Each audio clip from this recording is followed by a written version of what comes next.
अपने तरीके से हटाए। उसने कहा तुम कोई भी तरीका अपना लो, मैं हटने वाला नहीं हूँ। तो प्रेमियों राजा खुद उतर के आए। राजा ने बड़े सम्मान के साथ उसको कहा भाई महात्मा जी क्या बात है, क्यों नहीं हट रहे? तो महात्मा जी ने कहा कि तुम्हारे जो नौकर चाकर आए तो बोलने तक की तमीज नहीं थी, और आप इतने महान होकर मुझसे कितनी अच्छी तरह बात करते हो, तो मैं आपको कुछ देना चाहता हूँ। तो महात्मा जी ने कहा ये बताओ तुम कहाँ जा रहे हो? बोले अरे कुछ रात पे चढ़ाई करने जा रहा हूँ, मैं फिर क्या करूँगा, ज्यादा पैसा आ जाएगा, मैं शहंशाह बन जाऊंगा। बोले जिस चीज को तुम खोजने जा रहे हो, ढूंढने जा रहे हो, लूटने जा रहे हो, वो तो मैंने पहले ही प्राप्त कर ली। मैं तो शहंशाह हूँ, मैं शहंशाहों का भी शहंशाह हूँ कि जिसको पूछना चाहिए वही शहंशाह। क्या कहा महात्मा जी ने कि जिसको पूछना चाहिए वही शहंशाह है। मैंने सब चीजों को त्याग दिया, तो मैं तो पहले ही शहंशाह बन गया। तुम तो कह रहे बनेंगे, और मान लो एक रात पे चढ़ाई करी और वहां मिल गया, फिर तुमको लालच पैदा होगा तो दूसरे पे चले जाओगे, तुम कभी शहंशाह बनने वाले नहीं हो। तो प्रेमियों, जो जीते जी अपने मन पे विजय प्राप्त कर लेता है वही शहंशाह बन पाता है। इसलिए गुरु महाराज ने कहा है कि अपने मन को जिन्होंने मार मन डाला उन्हीं को सूरमा कहना, और बड़ा बैरी ये मनगढ़ में और इसी को जीतना करना। जिन्होंने मन को मार डाला वही सबसे बड़ा सूरमा है। तो प्रेमियों, ना मन मरेगा कि ना मन देर होगा, ना राधा नाचेंगी। तो प्रेमियों, सत्संग सुन के जाओ तो कम से कम कुछ तो अपने दिल दिमाग में लेके जाओ। अहंकार इतनी बुरी चीज है, क्योंकि उसमें क्या होता है, खुद को ठोकर लग जाती है। जब हम अहंकार में आ जाते हैं तो हम आगे को देखते नहीं, हम खुद ही ठोकर खा के गिर जाते, तब हमको लगता है कि हम अहंकार नहीं। तो प्रेमी भाई बहनों, ये जीवन मिला है, इस जीवन का कोई ठिकाना नहीं है, और समय रहते गुरु महाराज कहते अपना काम बना। देखो जो दुनिया में बड़े बड़े जिनके नाम उंगलियों पे गिने जा रहे हैं, मीराबाई देखिए, सहजोबाई देखिए, रज्जक पंत देखिए, तमाम संत महात्मा आए, उन्होंने अपना काम बनाया, अपने गुरुओं से शिक्षा ली और अपना काम बना के चले गए। तो प्रेमियों, हमको भी अपने गुरु महाराज से बहुत कुछ मिला। गुरु महाराज ने जो अमानत दी है प्रेमियों, उसके लिए बड़े बड़े राजे महाराजे तरस रहे थे। गुरु महाराज कहते थे कि वो जाके और वहाँ दूसरों के यहाँ कितनी सेवा सत्कार करते थे, तब भी उनको दौलत नहीं मिलती थी जो दौलत हमको गुरु महाराज ने अपने मन से ही दी। तो प्रेमियों, इतनी बड़ी दौलत के हम लोग मालिक बनते हैं, इतनी बड़ी दौलत के भले हम अपने आर्थिक रूप में गरीब हो, लेकिन देखिए संतों की दृष्टि में संतों ने जो दान दिया है, नाम दान जो 5 नाम का दिया है, उससे हम बहुत बड़े अमीर हो गए। तो प्रेमियों, उस जो मंत्र दिए हैं गुरु महाराज ने, उनको आप अपने अंदर प्रकट करो। गुरु महाराज कहते हैं कि मंत्रों का शुद्ध उच्चारण करोगे तो ये मंत्र काम आएंगे, और तुमने इन मंत्रों का गलत उच्चारण किया तो आपका काम बनने वाला नहीं। लेकिन प्रेम में सब कुछ, प्रेम में कोई नियम नहीं होता। प्रेम में क्या होता है, नियम नहीं होता है। प्रेमी जब परमात्मा से प्रेम हो जाता है तो परमात्मा उसकी उल्टी सीधी सब बातों को सुन लेता है। एक बार एक व्यक्ति था, वैसे लोग होते हैं ना, तो घर वाले कहते थे तो बेकार है, इसको तो गाय भैंस चराने भेज दो, और तो कोई मतलब का ये है नहीं। तो क्या करते थे, उसको गायें चराने के लिए भेज देते थे। हाँ भैया, वो क्या कहता था वहां बैठ के, एक पत्थर पे बैठ के, तब भगवान हमारे ऊपर दया कर देना, हमको दर्शन दे देना, मैं तुम्हारे सारे काम करूंगा, तुम्हारा बर्तन मांजूंगा, तुम्हारे कपड़े धोऊंगा। अब उधर से भैया नारद जी आए। नारद जी ने देखा, कहने लगे ये भगवान की नाम किस तरह ले रहा है, ये भगवान के कपड़े धोएगा, मैं दिन रात इनके साथ रहता हूँ, मैं ऐसी बात नहीं कर पाता, ये कैसी बात कर रहा है। आप भैया, इसने डांटा तो वो चुप हो गया। जब नारद जी वहां पहुंचे तो वहां भगवान विष्णु नाराज बैठे, बोले अभी जब गए थे तब तो उनसे बड़े खुश थे, अब क्या हो गया, क्यों नाराज हो? तो भगवान विष्णु ने कहा कि बताओ, भक्त मेरा इतनी अच्छी तरह से नाम ले रहा था और तुमने उसको इतना डर पा दिया कि उसने नाम लेना बंद कर दिया, उस नाम से मुझको बड़ा आनंद आ रहा। तो प्रेमियों, फिर दोबारा नारद जी लौट के आए, कहने लगे भैया, अब उसने देखा वो डर गया, कहने लगा अब मैं नाम नहीं लूंगा, तुम हमको मारना है। तो उसने कहा नाम लेने के लिए कहने आए, तो वो नाम जो उच्चारण कर रहे थे, ले लो भैया भगवान तुम्हारे नाम को आप सुन रहे, तो रोने लगे। कि भगत के बस में है भगवान, भगत के बस में है भगवान, भगत बिना तो कुछ भी नहीं है, भगत बिना तो कुछ भी नहीं है, भगत उसकी शान, भगत के बस में है भगवान, भगत के बस में भगवान। प्रेमियों, भगवान जो भक्त के बस में तुरंत हो, तुरंत भगवान भक्त के बस में हो जाता है। तो भैया उसने क्या किया कि फिर से नाम लेना शुरू कर दिया। जब नाम लेना शुरू कर दिया तो भगवान ने आके उसको दर्शन दिए।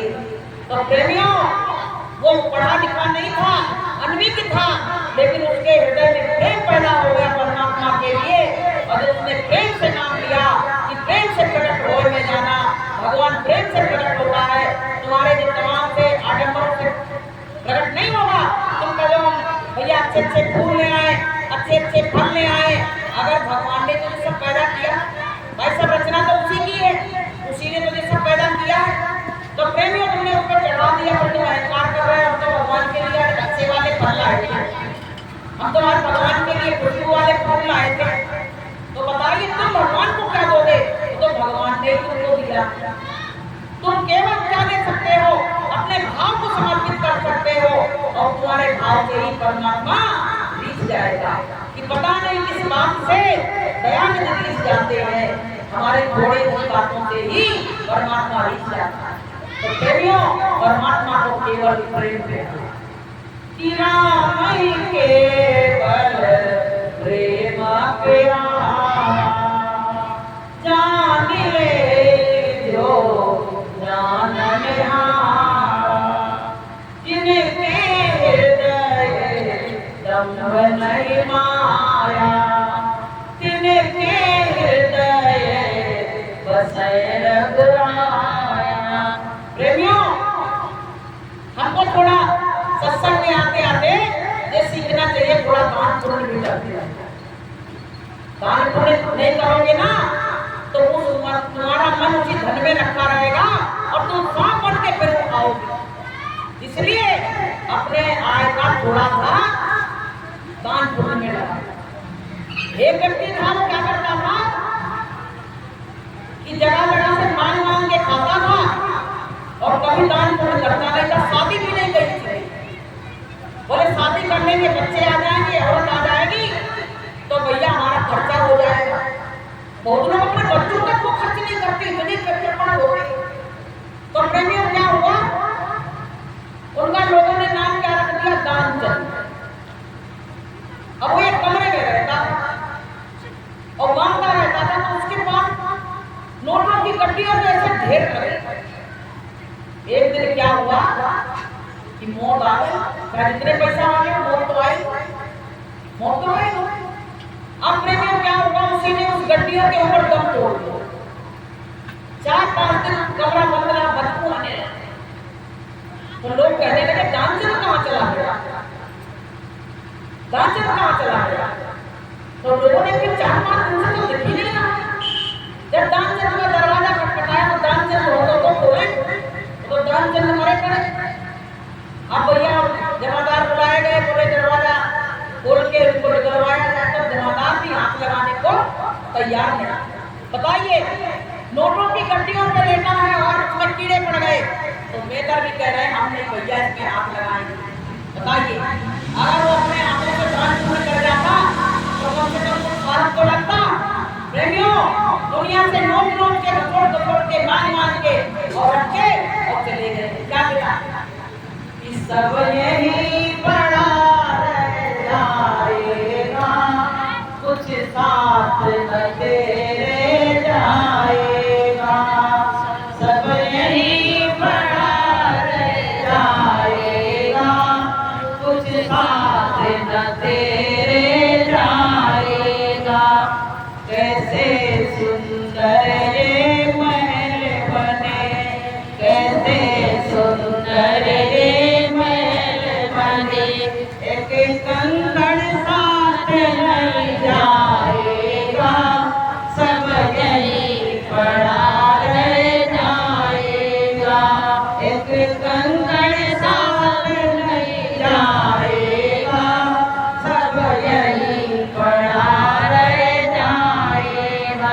प्रेमियों, जब चलने का समय आता तो पता है घर वाले कहते भैया ये चल रहा खराब चाहिए उड़ा दो, क्योंकि अब तो ये जाने का ये तो कहते कितने अच्छे अच्छे कपड़े लेके रखे, जब जिंदा थे तो उड़ने को मिले और मरने के बाद हमको सबसे खराब चीज उड़ाई। इतना हमने उससे प्रेम किया और वही चीज हमको आखिरी में सबसे खराब चीज जो थी वो हमको उड़ा दी। तो प्रेमी में यहाँ से क्या लेगा? अरे अपने हाथ से, इन हाथों से उस दान पुण्य करके जाओ तो कम से कम लोग तुम्हारी याद तो करें। क्योंकि कहा है कि धरा हुआ है उसमें जंग लगेगी और खाए पिए अंग लगेगी, और जो रखा है उसमें तुम्हारे जंग लग जाएगी। तो बताइए मैंने दिया लिया संग चलेगा और खाया पिया अंग लगेगा और रखा हुआ में जंग लगेगा। तो प्रेमियों रखे हुए में जंग लगेगा, कि वो जंग लग जाए, निकाल दो पुटरिया, निकाल दो बाहर। इसलिए कि कमाए नर हीरा मोती, कफन में जेब नहीं होती। कमाए नर हीरा मोती, कफन में जेब नहीं होती। किसी के कफन में आज तक जेब नहीं लगाई गई। नहीं तो भैया कहते हैं एक जेब लगा दो, थोड़ा बहुत पैसा रख देंगे। जब परदेश को जाते हो तो माता पिता कहते हैं भैया पैसा रख लो, क्योंकि ये करेंसी वहाँ चलती नहीं है, सब जगह जगह बदलती रहती है।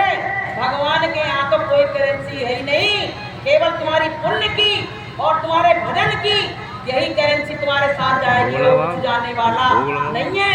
तो अपना ईमान सही रखो, जहाँ ईमान है वही रहमान है। तुम भोग लगाइए, प्रार्थना हो जाएगी। परमात्मा से लगन लगा लो तो आपका काम हो जाएगा। लोगों को भोग पर ध्यान चला में आए हो तो ये माया ऐसा जाल फैला रही है कि माया ने जाल बिछाया है और प्रेमियों को उसमें फंसाया है।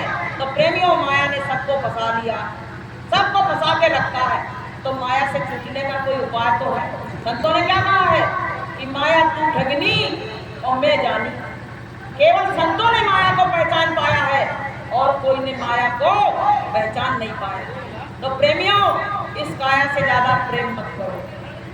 ये काया को इतना, अभी ठंड में कितने कपड़े पहनाए गए, लेकिन मरते समय इसको क्या पहनाया जाता है? तो आपको बताएं, कवि साहब ने इसके लिए बहुत बड़ी एक चेतावनी लिखी है कि तज दिए प्राण काया कैसे रोई रे, तज दिए प्राण काया कैसे रोई रे, तज दिए प्राण। मैंने तो सोची काया संग चलेगी, हर आदमी ये तो सोचता है ये काया मेरे संग जाएगी, कि मैंने तो सोची काया संग चलेगी, जा कारण काया मली माली धोई, जा कारण काया मली माली धोई, तज दिए प्राण काया कैसे रोई रे, तज दिए प्राण। आत्मा निकल गई, अब ये काया तो भाई बंद करा दो भाई, तो लोग पता क्या करेंगे? लाइट आ गई तो अब इसको लोग ले जाके मरघट पे जलाएंगे, ले जाके। आप बता रहे हैं कि तुमको चिता में जलाएंगे, ऊपर से लकड़ियाँ डाल के, तुमको चिता में जलाएंगे, ऊपर से लकड़ियाँ डाल के, चलो गुरु की सरनिया, दुनिया से नाता तोड़ के, चलो गुरु की सरनिया, दुनिया से नाता तोड़ के। तो प्रेमियों, यहाँ कोई का कोई साथी नहीं, जिससे ज्यादा प्रेम करते हैं वही जाके मरघट पे वहां जलाता है। लोग कहते हैं अरे एक लड़का नहीं है हमारे आखिरी मिट्टी को ठिकाने लगा देगा। बताइए, वो तुमको जिंदगी में ठिकाने लगा देगा, मिट्टी तो बाद में ठिकाने लगेगी, प्रेमियों, आजकल ऐसा माहौल हो गया है कि बेटा जिंदे में ही ठिकाने लगा देता है, मिट्टी तो बाद में ठिकाने लगेगी। मिट्टी तो रहेगी तब तो लगेगी, वो पहले गायब कर देगा। तो प्रेमियों, आजकल ये बेटे और बेटियों में भेदभाव बहुत गलत चीज है, क्योंकि जो बेटियां होती हैं वो जो माता पिता से जितना प्रेम करती हैं इतना बेटा कभी नहीं कर सकता। आपको मालूम होगा, आप कहीं सत्संग से जाओ, बेटी अगर बैठी है तो तुरंत कहेगी पिताजी पानी ले आए, पूछेगी भी नहीं, तुरंत लेके आएगी।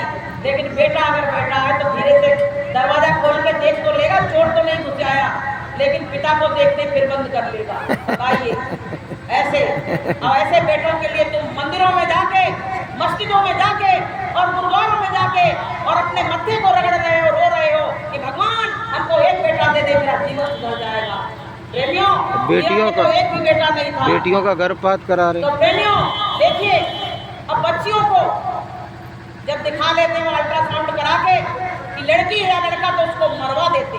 बताइए, उसमें बता रहे थे कि बच्चे का सिर नीचे रहता है और जब वो गर्भपात करते हैं डॉक्टर, तो सबसे पहले सिर पे उसके छुरी और वो कैंची चलती है। अब वो चिल्लाती है उसके अंदर, बताइए, वो तड़पती है और उतनी जगह में कहाँ भटके जाए, कोई जगह हो तो निकल जाए। अब बताइए, उसमें फंसी हुई है और कितने दिन वहाँ फंसी रही, फिर माता पिता ने जाके बच्चे के लड़के के चक्कर में लड़कियों को मरवा दिया। लेकिन मेन कारण मारने का तो ये है ना, इसका मेन रीजन क्या है ये समझो, ये है दहेज। दहेज है, सोचते हैं अगर 2 लड़कियां हो गई तो क्या करेंगे, घर मकान बेचेंगे, कहाँ से देंगे। तो कहा है कि वो उसकी बूंद होती है बेटियां, और जब भी दर्द होती है बेटियां, और बेटा तो एक कुल की लाज निभाता है और 2-2 कुलों की लाज निभाती है बेटी। बोलिए प्रेम से प्रेमियों, बेटियों के साथ अन्याय मत करो, क्योंकि ये बेटियां नहीं होंगी तो राम और कृष्ण और बुद्ध जैसे कहाँ से पैदा होंगे। सही बात है। इसलिए बेटियों का होना बहुत जरूरी है। गुरु महाराज कहते थे नारियां बहुत बड़ी चीज है और नारी शक्ति है, और नारियों की शक्ति से ही संसार चल रहा है। कहा है कि यत् नारी पूजनते और तत्र रमन्ते देवता, जहाँ नारियों की पूजा होती है वहाँ देवी देवता वास करते हैं। प्रेमियों, तुम्हारे घर में चाहे जितना पैसा हो, एक स्त्री नहीं है तो तुम्हारा घर बेकार, समझ लेना, वहाँ कोई रखने वाला नहीं। इसलिए प्रेमी भाई बहनों, ये दहेज जो है ये एक बहुत बड़ा अभिशाप बना हुआ। दहेज के चक्कर में आज बेटियां मरवाई जा रही हैं। अगर दहेज की प्रथा ना होती तो एक भी बेटी देश में मारी नहीं जाती। इसलिए हम तो सबसे हाथ जोड़ के विनती प्रार्थना करते हैं, अगर वो देने वाले अपनी मर्जी से थोड़ा बहुत दे रहे तो ले लो, लेकिन उसका खून खींच के उनसे दहेज मत मांगो। ये बहुत बड़ी विनती और प्रार्थना, क्योंकि ये समाज का कलंक है और हमारे देश की बेटियां इसीलिए मरवाई जाती। तो प्रेमी भाई बहनों, ये थोड़े दिन के लिए जीवन मिला है, इस जीवन को अच्छे से जियो। हर व्यक्ति चाहता है कि मेरी शादी हो, मेरी पत्नी आए। जब लड़कियों का रेशो कम हो जाएगा तो कहाँ से लड़कियां आएंगी, बताइए। अब भी आप देखिए, सर्वे किया गया तो 100 में से 80 लड़कियां हैं। बताइए पहले, अब लड़के घूम रहे हैं। अब जब लड़के गाँव घूम रहे हैं तो वो तो गलत काम करेंगे, क्योंकि उनके जीवन में सत्संग भी नहीं है और गुरु का संग भी नहीं है, तो वो गलत काम करेंगे। इसलिए प्रेमी भाई बहनों, अपने आचरण को सुधार के रखो। और बेटियां बहुत बड़ी चीज हैं। हम तो कहते हैं जिनके घर में देखो, बेटा तो भाग्य से मिलते हैं और बेटियां सौभाग्य से मिलती हैं। जिनके घरों में बेटियां नहीं, उनका घर बेकार। तो प्रेमी भाई बहनों, कहा है नारी निंदा मत करो, और नारी नर की खान, और नारी से पैदा हुए ध्रुव प्रहलाद समान।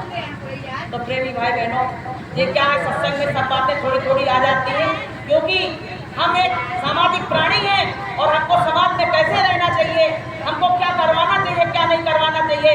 आज भी तमाम सत्संगियों की घर की बहुएं जाती हैं और एवर्सन करवा के बच्चों को मरवा देती। बताइए पहले, गुरु महाराज कहते थे बच्चों, इनके हाथ का पानी नहीं पीना, देखो तुम्हारा साधन भजन सब खत्म हो जाएगा, सब खत्म हो जाएगा साधन भजन, अगर इनके हाथ का पानी पिया। तो प्रेमी भाई बहनों, घर में अपने वातावरण शुद्ध रखो। सोचते सतयुग है मेरे घर में, अगर ऐसा अत्याचार करोगे तो तुम्हारे घर में सतयुग कहाँ से आएगा, तुम्हारे घर में तो कलयुग से बेहतर जीवन जियोगे।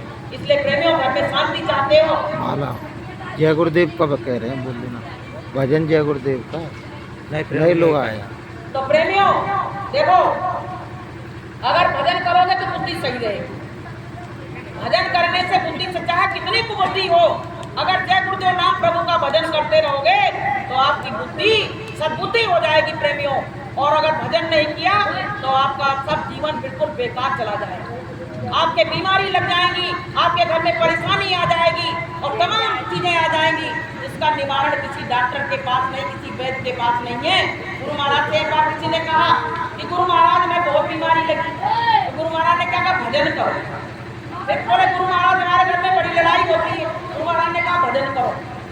एक दिन खिस्सा गई हो, कहने लगी गुरु महाराज हर समस्या का समाधान भजन ही है। तो गुरु महाराज ने क्या कहा, बच्चों सुनो, गुरु महाराज ने कहा कि भजन वो कल्प वृक्ष है, कल्प वृक्ष के नीचे जो मन में कामना होती पूरी हो जाती है, बैठ के मांगो। ऐसे जो भजन वो कल्प वृक्ष है, भजन करते रहोगे तुम्हारे घर की सब सुख शांति आ जाएगी और सारे दुख दूर हो जाएंगे। बोलिए प्रेम से जय गुरुदेव। तो प्रेमियों भजन अच्छी चीज है कि नहीं है भाई? इसमें नए लोग आए हो, हमारी बात सुन लो, सत्संगी तो सब जानते हैं। जय गुरुदेव नाम प्रभु परमात्मा का है, सुबह शाम लेना प्रभु का नाम, तो बन जाएंगे तुम्हारे सारे बिगड़े काम। अगर सारे बिगड़े कामों को बनवाना है तो संतों की शरण में आना पड़ेगा और अंडा मांस शराब छोड़ना पड़ेगा। जो अंडा मांस शराब खाएंगे भगवान उनको कभी पसंद नहीं करेगा, अपने दरबार में कभी एंट्री नहीं देगा।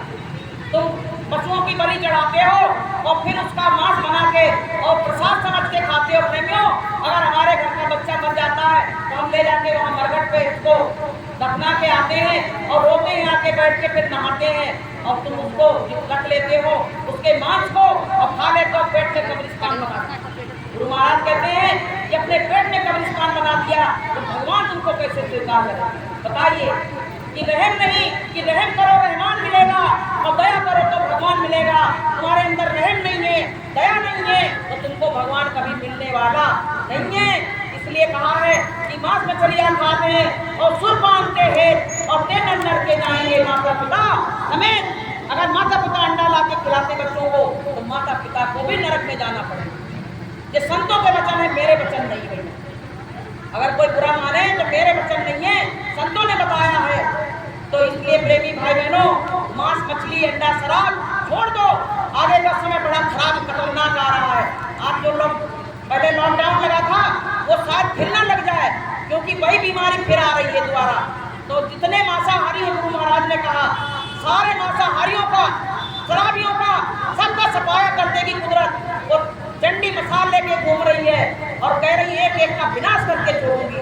तो प्रेमियों इसीलिए ये सत्संग कराए जा रहे हैं, जगह जगह सत्संग हो रहे हैं, संतों की बातों को बताया जा रहा है। आप समझना चाहो समझ लो और नहीं समझना चाहो तो नहीं समझो। भाई अर्जी हमारी और मर्जी आपकी।